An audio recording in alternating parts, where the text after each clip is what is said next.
Let's say you have no classes, no nothing. There's no purpose in your life. You know, people need to have purpose to get up. They need purpose to perform. You need to get to a point in your life where there's nothing on the docket. There's no 5K. There's no I'm going to get into school to be this or that and still perform to the highest level.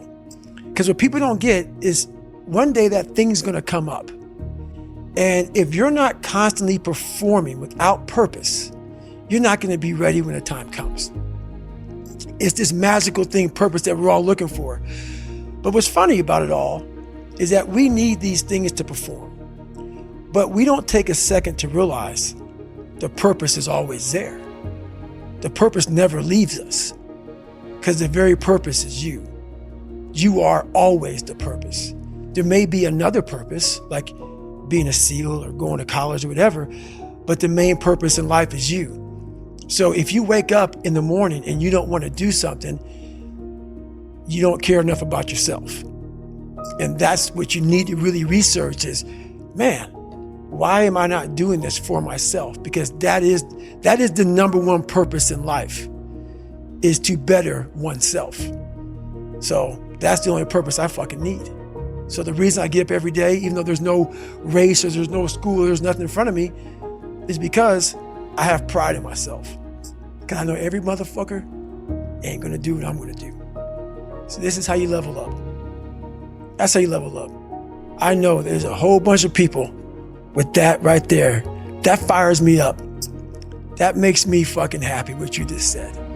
That brings joy to my life right there. Why? Because I know there's so many people that have the ability and just refuse to get off that couch. Refuse to study a few more hours. Refuse to go deeper, to go further. And that's where I gain the advantage. It's so easy to be great nowadays, my friend, because most people are weak. Most people don't want to go to that extra mile. Most people don't want to find that extra because it sucks. It's miserable. It's lonely. You talk about that you were kind of, lonely by yourself. I was the same way. And that used to hurt me growing up. Now I fucking thrive in that shit. That's the only place to be. You fought them. And now this is what happens. This is on the other side of overcoming. You become very, very powerful when you overcome yourself. All those things you once cowered from, you were afraid of, when you face them eye to eye every day, you now become a person who has a great podcast. You have to want it. You have to want to be better. And it starts off with, you have to have pride in yourself. You have to have pride in yourself. You have to have, there's something about you, whether it's your last name, whether it's just the smallest thing, you have to be proud of yourself. And if you have no pride in yourself, I can't give it to you. Like, I want to be the standard. I want to be that guy. Like, every place I went in the military, there was this ethos about how this place is, how we're going to live, how we're going to represent ourselves. And I walked around and I saw that most people didn't live up to that ethos. Like, if you go to whatever company, they had this mission statement on how we want to run our company. I made one for myself on how I want to be. And that is why, if people can make up a mission statement, an ethos in which they want to live by, and every morning you wake up, you hold yourself accountable to that mission, not a company's, your own. Make up your own mission statement. What do you want to be in life? And once you do that, now you can work with somebody to get better. You can work with yourself to get better. But until you know what you want to stand for, you will always just be sitting down. You'll never stand for anything. And I look at it as psychological warfare. And that's where I started learning that life is one big psychological warfare that you play on yourself. You play on yourself, man. The most important conversation I ever had is with myself. And the shit I was telling myself was so fucked up. It was so wrong. It was so misguided. And other people start to write that dialogue for you also. And it starts to be what you say to yourself every single day. And I started creating a whole nother warfare. A whole nother battle started becoming. I was like, oh, hang on a second, Goggins. You have these tools. You have these tools. Your life was basically the perfect grounds for training for where you need to go in your life. All the beatings, all the bullying, all the, you going through learning disabilities, all the struggles. It was the absolute perfect training ground for you to go to where you need to go. And that's how I started looking at my life versus woe is me, poopy pants, kick a rock down the street mentality. It was, nah, God just hooked you right the fuck up. He hooked you right up, man, with the perfect place. You were training for the first 18, 19, 20, you were training for this stuff, man. You have the advantage of everybody else versus, my God, they're so above me. They came from a great family. Mom and dad love them. They didn't have to learn, they didn't stutter, they didn't struggle. No, man, your struggle is what made you who you are now. So I started flipping this into a whole different, I started being a master of what I was scared of. I was scared of my mind. And I became literally a master of that mind. And that's what now, from now on, it sets me apart from most people. I started diving into that. And so I realized the worst thing that happened to me is I lost myself. I never had myself. I never found myself. I had no self-esteem. So I knew through working out and through learning, because it took a lot for me to learn also, I started finding self-esteem. Once I found that, that's when doors started opening up. I stopped caring about people, that what they thought, being judged. Wow, if I say this, if I started right now, are you gonna make fun of me? I stopped caring about that. And that's when my life started really changing for me, slowly but surely. And I always equated working out to struggle. And I struggled my whole life, but I ran from it. So I started realizing, man, I gotta start facing the struggle and I gotta be mentally strong for the struggle. So that's why I started coming up with I'm training for life. Mentally, I'm training for life. I'm not training for to lift 400 pounds. And I found out on my own pretty much, is that through discipline, through self-discipline, through repetition, through tons of repetition of the same thing that you don't want to do, and that's the key thing. Through repetition of things you don't want to do, you develop mental, like an armor for your mind. You start to armor your mind, because your mind's like, okay, we suffer every day. It's what we do. We do stuff that sucks every day. So then when the suck stuff comes, you're ready for it. And that's how I started coming up. I just started being very uncomfortable. And now it's like just a way of life. There's been this unrelenting voice in my head. We all have this voice. It's the right or wrong voice.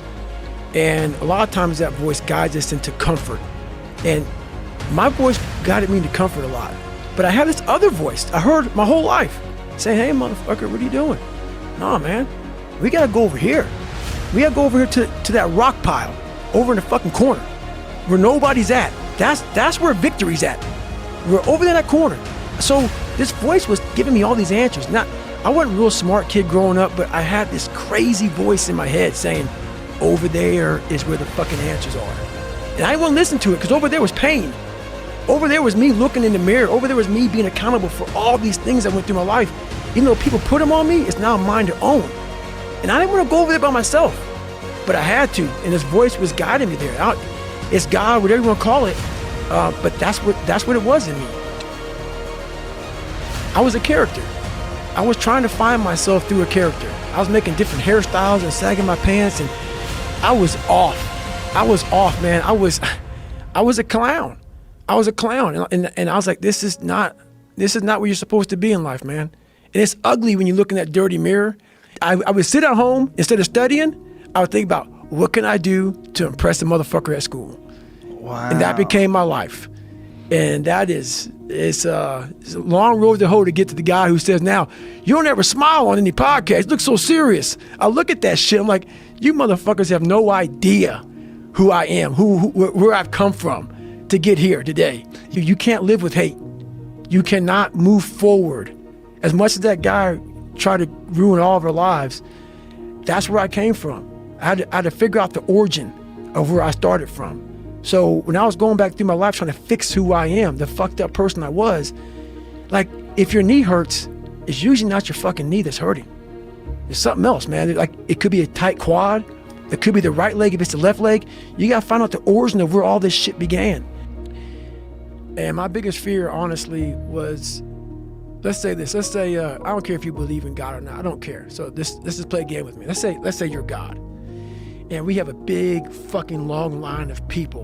And I made it to heaven. I'm 75 years old. I'm 300 pounds. I made it to heaven. I worked for Ecolab my entire life, spraying for cockroaches. That's what I did. But I'm dead. I'm in heaven now. And you're judging us all now. So we're in line. We're all sitting there in line. You have Adam Brown. He has a big board up, and you're talking to Adam Brown about his life. And you rip it down, and I'm next in line, David Goggins. I see my name, and I see all this shit, and God goes, hey, you say, read this, man. And I'm reading this list, and I'm seeing 182 pounds, Navy SEAL, Ranger School, motivational speaker, changing lives. Okay, man, pull-up record, all this shit. And I'm like, that's not me, man. And God looks at me and says, that's who you were supposed to be. And my biggest fear, I visualize some crazy shit. My biggest fear is that one day I'm gonna reach a judgment of my life. Something's gonna judge me for what the fuck I was supposed to be in life. And what I want now is that whoever judged me up there, I want them to have a board and them up there right now getting their pen out. Because, this person who judges you is supposed to know everything. You're supposed to know from the time you're dead to the time you're, time you're born, time you're dead. I want this person up there to be like this, up there writing more about me, saying, fuck, I know you can do that.